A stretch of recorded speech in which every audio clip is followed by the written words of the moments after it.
So please help me welcome Matt Paprocki to the stage. Clap along if you feel like a room without a roof. Thank you. Clap along if you Thank feel you. like happiness is the truth. Because I'm happy. Welcome to Chicago. Welcome to one of the greatest cities in the world. This is a city of underdogs, and a city that's often overlooked. You see that in our nickname, the second city. But you're going to find out over the next few days why this city is second to none. I fell in love with this place nearly 20 years ago when I got my first job out of college. I was a staffer for the Illinois General Assembly, and I saw firsthand the impact that public policy could have to improve people's lives. I loved that job. But I got a call one day at work that changed my life. It was a call from my mother. I picked up the phone and I could hear her voice trembling. I knew something was wrong. She said, "Matt, I've been having this pain in my stomach, and I went to the hospital. I'm still there now. They just diagnosed me with stomach cancer." I felt the life run out of my body. And it wasn't the first time I got a phone call like this. Just 6 years prior, my father had passed away from cancer. So I'm sitting in my office chair, I'm crying, and I walked into my boss's office, and I said to him, I said, "I can't work here anymore. I need to go home and take care of my mother full time." And so I had the honor of taking care of the woman who raised me, the woman who I love with every bit of my heart. But I think as everybody in this room knows, the pains of cancer are terrible. And every day she got frailer and frailer. And one cold December day, I got on the ground and I was rubbing her feet. And she opened her eyes just a little, and a weak smile crosses her face. She closes her eyes, and she dies.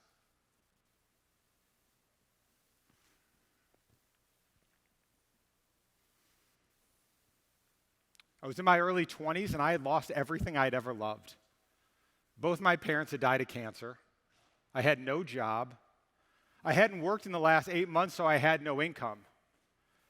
I remember every single day I would get dozens of phone calls from collection agencies looking for me to pay my bills. When I went to my studio apartment just a few blocks north of here, I flipped on the light switch and the electricity was cut off.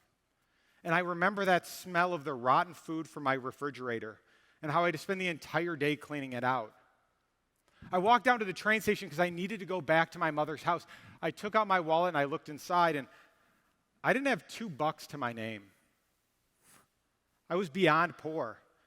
And my first thought was, I have to get on that train. And I look at the turnstile and I think, I can jump that. And as I walked over, I hear this voice in the back of my head saying, "Matt, what are you doing?" So I turned around. My heart starts racing because I know what I'm going to have to do. I'm going to have to beg. So I see a man walking towards me. He had gray hair, would have been about my father's age. My heart's racing. I'm sweating. I'm nervous. And I say to him, "Please, sir, I just need a little bit of help. I need to get on this train." And I'll never forget, he wouldn't even look me in the face. He walked by me, and I heard him mutter, "Get a job." And I felt something right there that I've never felt in my life. It's this combination of shame, of a lack of purpose, of hopelessness. And there's a word for it. It's called despair.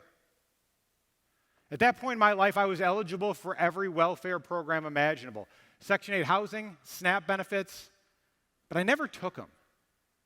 Because the idea of going to government and filling out those forms, of begging them for money, of letting them take away my agency, well, it took away that filled me with despair.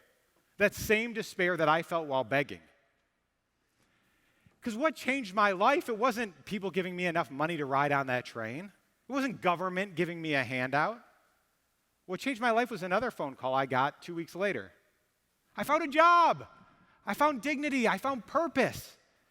People needed me. Right? And that dignity was so important because that's something that no welfare program can ever give to people.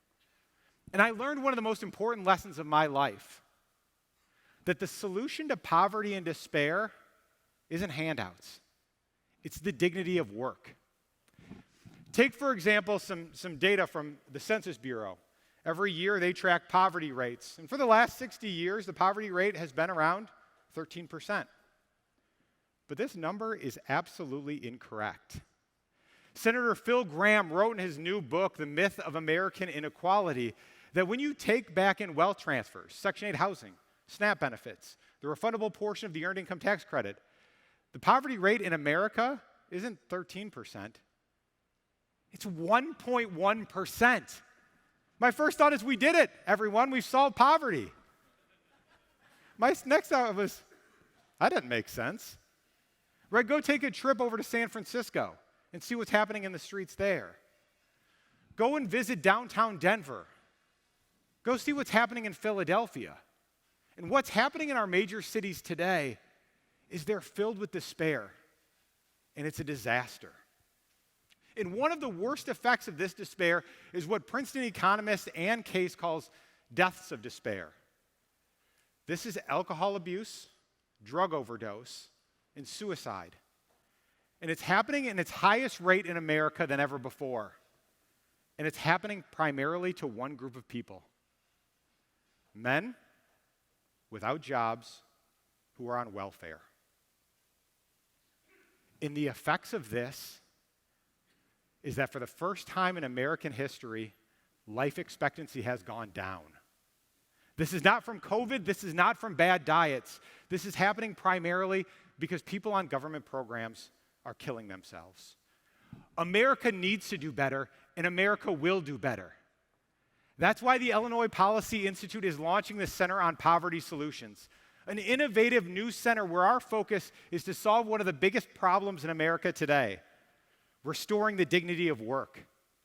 And we're doing this through our research. We found out that the people who can affect the most change are the hundreds of direct service agencies who are in our cities right now, who are helping work with the poor and the disadvantaged to lift them up. But there's something standing in their way: government. And so we are coming alongside with them to help them pass free market legislation right here in the city of Chicago so that they can move more people from welfare to work. And we're going to do it in a blue city like Chicago. Better yet, we want to work with all of our allies here in this room to help pass laws in your cities, in your states, with your guidance and with our support. Because what we're not talking about is it's not a white paper. We're talking about people. People like my friend Stephen Blake, who's here with us tonight. Stephen.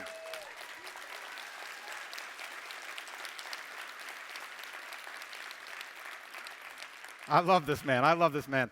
Stephen was homeless in the city of Chicago in 0-degree temperatures. He felt the depths of despair. And what changed Stephen's life? It wasn't a government handout. What changed this man's life is he's an entrepreneur. He started selling fresh fruit to commuters on their way to work. And through that work, he found dignity. And through that work, he found a home. And through that work, he started employing 2 people who are currently homeless to go work for him. And I promise you, they will not be homeless for long.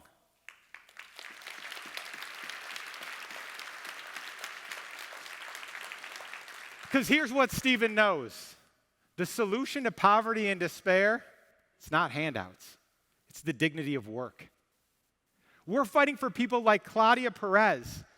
Claudia wakes up at 4:30 every morning and makes homemade and delicious tamales to feed her neighbors and to provide for her family. But government told her she can't push a food cart in the city of Chicago. They took away her dignity, so we told her story to City Hall. We introduced legislation, and we won. Thank you. Claudia can't be with us here today because she's over in the Pilsen neighborhood in Chicago's West Side pushing a food cart, legally selling tamales, feeding her neighbors and providing for her family. Because what Claudia Perez knows is that the solution to poverty and despair is not handouts. It's the dignity of work. There's a quote that is often misattributed to Edmund Burke, and it's, "For evil to prevail, good men must do nothing." Actually, Edmund Burke never said this line. What he actually said was this: when bad men combine, the good must associate, else they will fall one by one in an unpitied and contemptible struggle. That's what we're doing here, right now. We're combining, we're associating, we're solving the biggest problems in the United States of America today.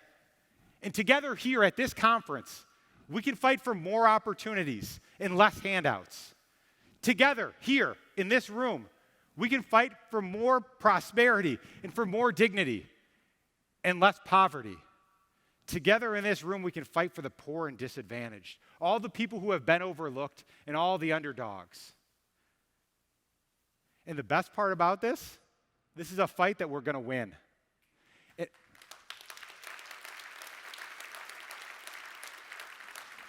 And it all starts right here, right now, in the city of Chicago.